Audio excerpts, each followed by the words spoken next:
اور محمد وعلی محمد صلوات اللہم صلی علی محمد. لا حول ولا قوة الا باللہ العلی العظیم. رب اشرح لی صدری ویسر لی امری واحلل عقدۃ من لسانی یفقهوا قولی. اعوذ باللہ من الشیطان اللعین الرجیم. بسم اللہ الرحمن الرحیم.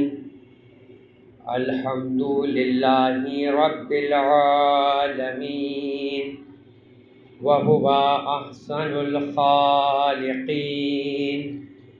والصلاة والسلام على اشرف الانبیاء والمرسلین خاتم النبیین ورحمت للعالمین سیدنا و نبینا و مولانا ابی القاسم محمد صلی علی محمد وعلى آلہ الطیبین الطاہرین المعصومین المظلومین لا سیما علی بقیت اللہ فی الارضین. اللہم عجل لهم فرج انہم یرونہ بعیدا ونراہ قریبا ولعنت اللہ علی اعدائہم اجمعین من الآن الى قیام یوم الدین. اما بعد فقد قال اللہ تبارک و تعالی فی کتابہ الکریم وفرقانہ الحمید وقولہ الحق واصدق الصادقین. بسم اللہ الرحمن الرحیم. والعصر ان الانسان لفی خسر الا الذین آمنوا وعملوا الصالحات وتواصوا بالحق وتواصوا بالصبر. درود پڑھیں محمد علیہ.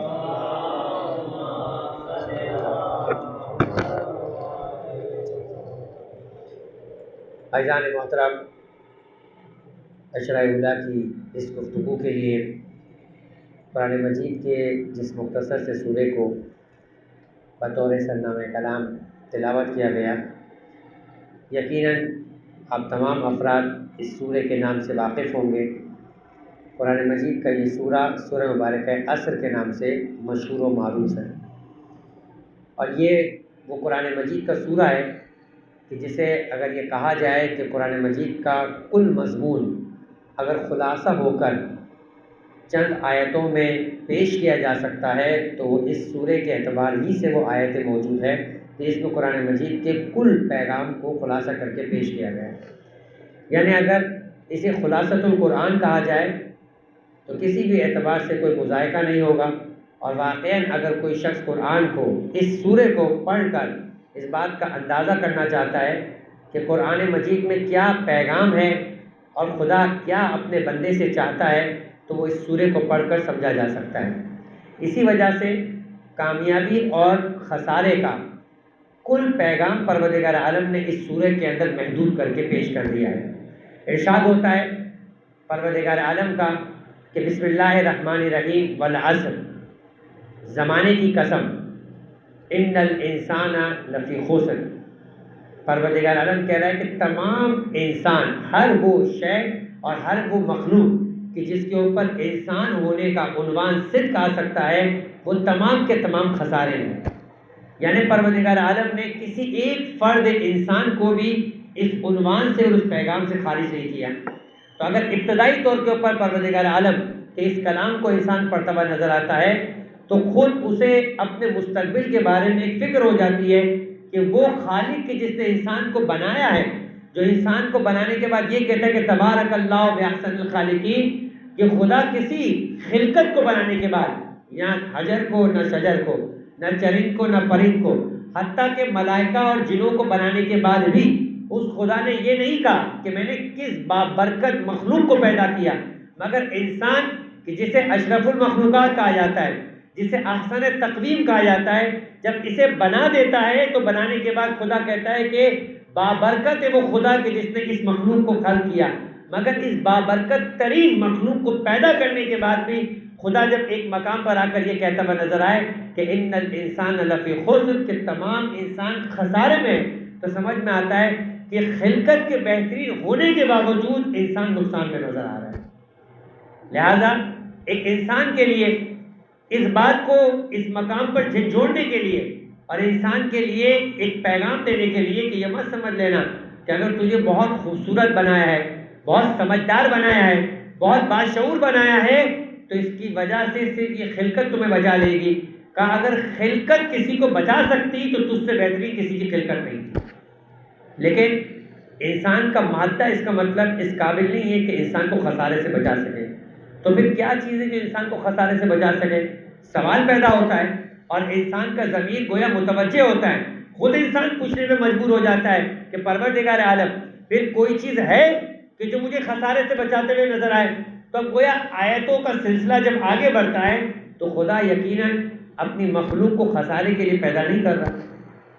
پروردگار عالم حکیم ہے، اس کا کوئی کام حکمت سے خالی نہیں۔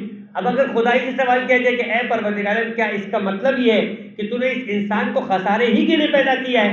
تو پروردگار کہے گا اگر آیت رک جاتی تو تمہارا سوال قابل غور ہوتا، تمہارا سوال بنتا ہوا نظر آتا، لیکن آیتوں کا سلسلہ ابھی چل رہا ہے، گویا اس پیغام کو مکمل ہونے تک تم نے آخر تک سننا ہے، تو سمجھ میں آئے گا ابتدا واقعاً خسارے کے ساتھ ہے، مگر سورہ کا اختتام تمہیں خسارے سے بچانے کے لیے۔ درود پڑھے محمد علیہ محمد پر۔ اور پروردگار فرما رہا ہے الا الذین، ابھی جو لفظ الا ہے یہ قرآن مجید کے اندر کئی مقامات پر استعمال ہوا، اور اس الا کے لیے اگر سمجھنا ہو تو اسے کہتے ہیں حرف استثناء، یعنی الا سے پہلے کی دنیا کچھ اور ہوتی ہے، الا کے بعد کی دنیا کچھ اور ہو جاتی ہے۔ آپ کہتے ہیں لا الہ الا اللہ، کوئی معبود نہیں ہے، اگر کوئی اتنا ہی پیغام لے کر چلا جائے تو اس کا مطلب یہ کہے گا کہ دہریہ کا نظریہ، کمیونسٹ کا نظریہ جو اس دنیا کا خالق کسی کو نہیں مانتا وہ بالکل درست ہے، اس لیے کہ خدا خود کہہ رہا ہے لا الہ کہ کوئی معبود نہیں ہے، مگر یہاں بات مکمل نہیں ہے۔ لا الہ الا اللہ، کوئی معبود نہیں ہے، یہ اللہ سے پہلے ہے۔ الا اللہ بتا رہا ہے کہ اس دنیا میں کوئی شے نہیں ہے کہ جو تمہارے لیے لائق عبادت ہے، کہ تم جس کے سامنے جھکتے ہوئے نظر آؤ، الا اللہ سوائے خدا کی ذات کے جو فقط و فقط لائق ہے کہ جس کے سامنے جھکا جائے۔ لہذا وما محمد الا رسول، محمد کچھ بھی نہیں ہے سوائے رسول کے۔ بس اسی طریقے سے پروردگار فرما رہا ہے ان الانسان لفی خسر، کہ تمام انسانیت خسارے میں ہے، الا الذین آمنوا، مگر یہ کہ وہ جو ایمان لائے۔ اچھا بات ابھی بھی وہی ہے کہ کہیں بھی جا کر آیتوں کے اور ہدایت کے سلسلے میں اگر انسان پیغام مکمل ہونے سے پہلے اٹھ کر نکل جائے تو اس کا مطلب یہ کہ اب بھی اسے ہدایت نہیں گمراہی نصیب ہوگی۔ لہٰذا یہاں بھی خدا کہہ رہا ہے کہ اگر کوئی اتنا ہی سن کر مایوس ہو کر نکل جائے کہ ان الانسان لفی خسر، اب ہم کچھ بھی کر لیں خسارے میں ہیں، تو نماز پڑھنے والا بھی خسارے میں ہے، نہ پڑھنے والا بھی خسارے میں، تو پڑھنے والا تو نقصان اٹھا کے گیا، اس لیے کہ نہ پڑھنے والا کم سے کم زحمتوں سے بچا رہا۔ لہٰذا اگر اتنا سمجھ کے جائے گا تو یقیناً خسارے میں ہے، لیکن اگر انسان آگے بڑھ کر پہلا قدم طے کرتا ہے تو آیت کہتی الا الذین آمنوا، مگر بات یہاں بھی مکمل نہیں ہوئی۔ اگر کوئی اتنا پڑھ کر چلا جائے اور یہ کہے بھائی ایمان لانا ہی انسان کو خسارے سے بچا جائے گا، تب بھی اس کے لیے گمراہی ہے، اس لیے کہ ابھی بھی ادھورا پیغام لے کر گیا ہے، ابھی بھی ادھورا پیغام لے کر گیا ہے۔ آگے فرمایا وَعَمِلُوا الصَّالِحَاتِ، ایمان بھی لائے اور ایمان لانے کے بعد تقاضۂ ایمان کے مطابق نیکیوں کو بھی انجام دے۔ کیا اب بھی اس کے لیے راہ نجات ہے؟ کہ نہیں، اب بھی قرآن کا پیغام ہدایت مکمل نہیں ہوا۔ وَعَمِلُوا الصَّالِحَاتِ کے بعد وَتَوَاصَوْا بِالْحَقِّ وَتَوَاصَوْا بِالصَّبْرِ، اب سورہ مکمل ہوا، پیغام پروردگار عالم کا مکمل ہو گیا کہ جو کوئی ایمان لانے کے بعد نیک اعمال کو انجام دے گا، وَتَوَاصَوْا بِالْحَقِّ، حق کی وصیت کرتا رہے گا، اور اس پیغام اس راہ حق پر آنے والی مصیبتوں پر ثابت قدم رہنے کے لیے وَتَوَاصَوْا بِالصَّبْرِ کا پیغام دے کر جائے گا، تب جا کر یہ قرآن کا پیغام مکمل ہوا. اب یہ انسان خسارے سے نکل کر کامیابی کے دائرے میں داخل ہو گیا. درود پڑھے محمد علیہ محمد. عزیزان محترم، سورہ مبارکہ عصر یہی ہمارے اس عشرہ اولیٰ کا موضوع قرار پائے گا.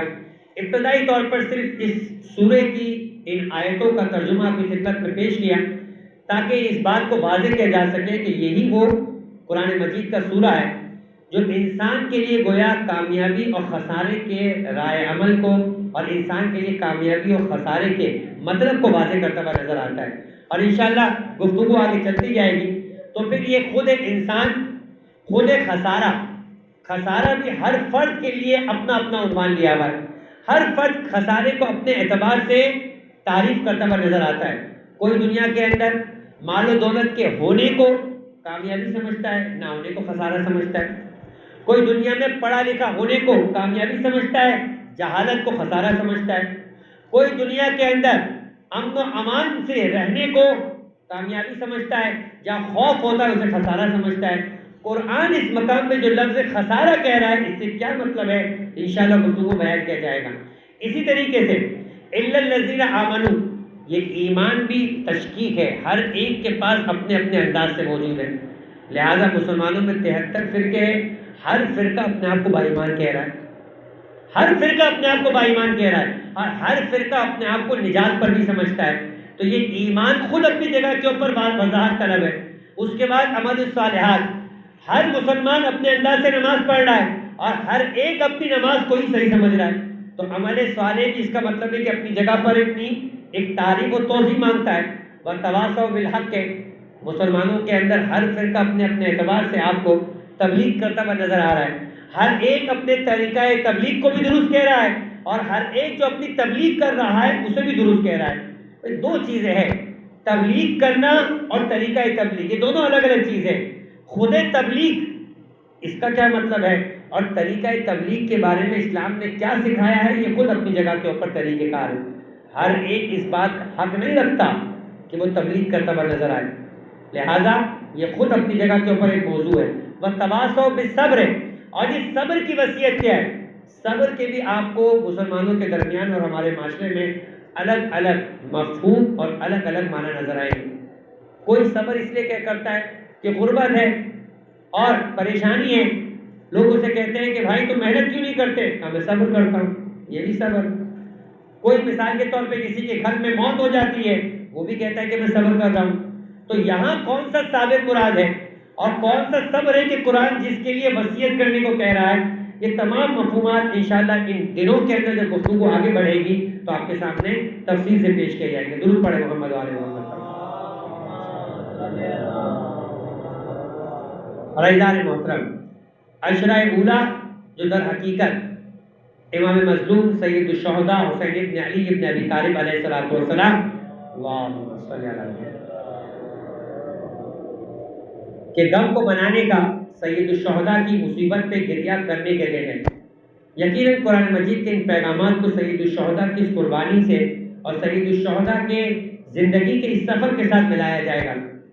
آج اب تک کی اطلاع کے مطابق محرم کا چاند ثابت نہیں ہوا عزیزان محترم، لیکن بالآخر ایام غم اور موسم عزا کا یوں آغاز ہو چکا ہے کہ دنیا کے چپے چپے کے اندر یہ رواج اور یہ انداز موجود ہے کہ جیسے ہی محرم کی آمد ہوتی ہے دنیا اپنے اپنے علاقوں میں نئے سال کے نئے مہینے کے آغاز میں جشن مناتے ہوئے نظر آتی.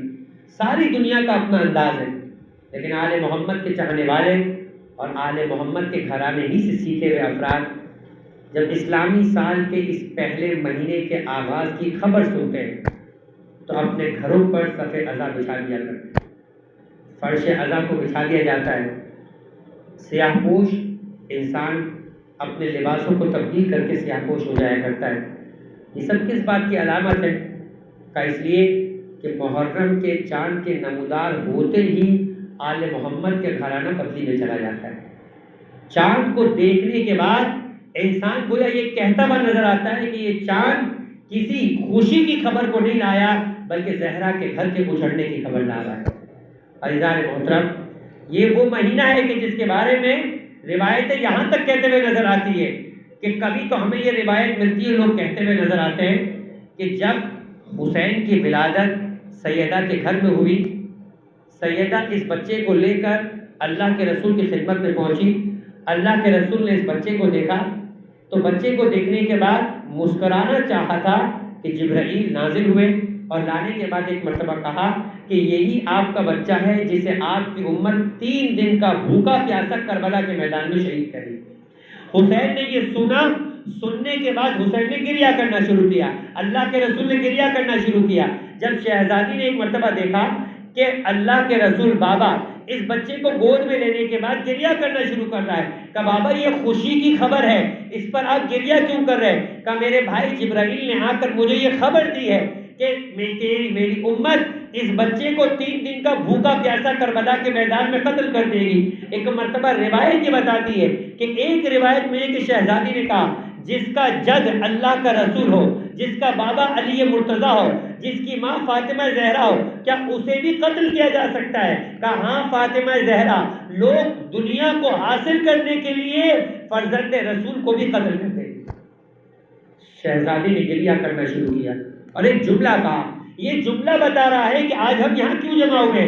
کہا کہ بابا یہ بتائیے کیا اس وقت آپ زندہ ہوں گے؟ کہا نہیں بیٹی میں زندہ نہیں ہوں گا۔ کہا کیا علی زندہ ہوں گے؟ کہا نہیں علی زندہ نہیں ہوں گے۔ کہا بابا کیا میں زندہ ہوں گی؟ کہا نہیں بیٹی تم بھی زندہ نہیں ہوں گے۔ ایک مرتبہ میں کہوں گا سیدہ آپ اللہ کے رسول کے زندہ ہونے کو کیوں پوچھ رہی ہے؟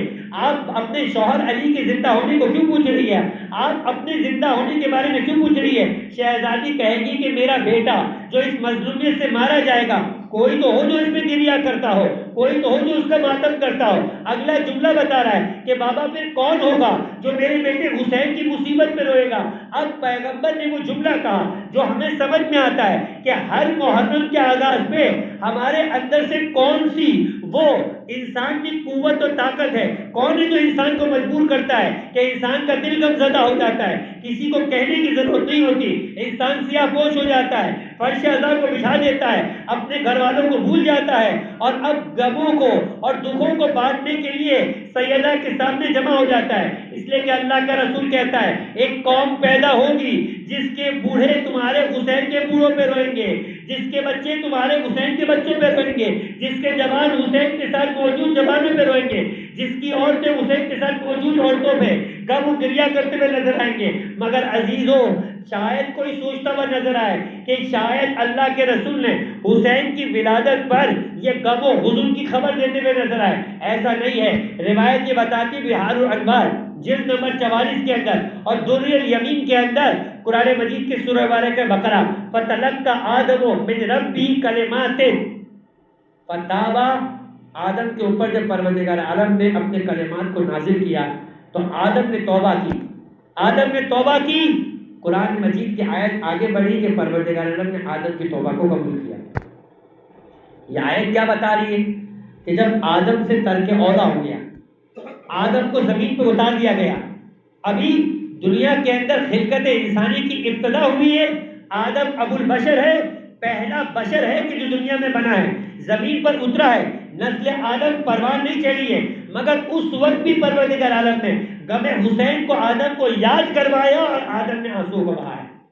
لہذا آج اگر کوئی آدمی ہوگا، آدم کی اولاد اپنے آپ کو کہتا ہوگا تو وہ غم حسین میں شریک ہوتا ہوا نظر آئے گا۔ عزیزان محترم، اسی لیے جب آدم سے ایک مرتبہ جناب جبرائیل نے کہا آدم اگر اپنے ترک اولا کی معافی چاہتے ہو تو وہ 5 اسما کا خدا کو واسطہ دیتے ہوئے نظر آ، فرمایا انہو حمید، وہ خدا حمید ہے تو کہو پہ محمد، محمد کا واسطہ ہے، انہو عالی، وہ پروردگار عالی ہے تو کہو پہ علی ہے، انہو فاطر السماوات، وہ خدا فاطر السماوات کہو پہ فاطمہ تھا، کہو انہو انہو المحسن، وہ خدا محسن ہے تو کہو پہ حق الحسن والحسین۔ جیسے ہی آدم نے یہ کہا خدا نے ان کلمات کے کہنے کے ذریعے سے آدم کی توبہ قبول کر لی، آدم کو بخش دیا۔ مگر آدم کہتے ہیں کہ اے جبرائیل جیسے ہی میں نے ان اسما کو لیا، یہ 5واں اسم حسین ایسا ہے کہ جس نے میرے دل کو کاٹ دیا، میرے آنکھوں میں آنسو آ گئے، میرے دل کے اندر اضطراب پیدا ہو گیا۔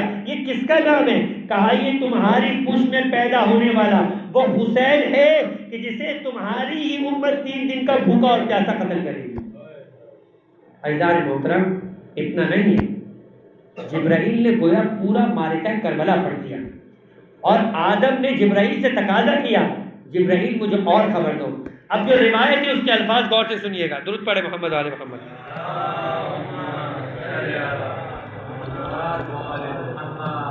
درود پڑھے محمد آل محمد۔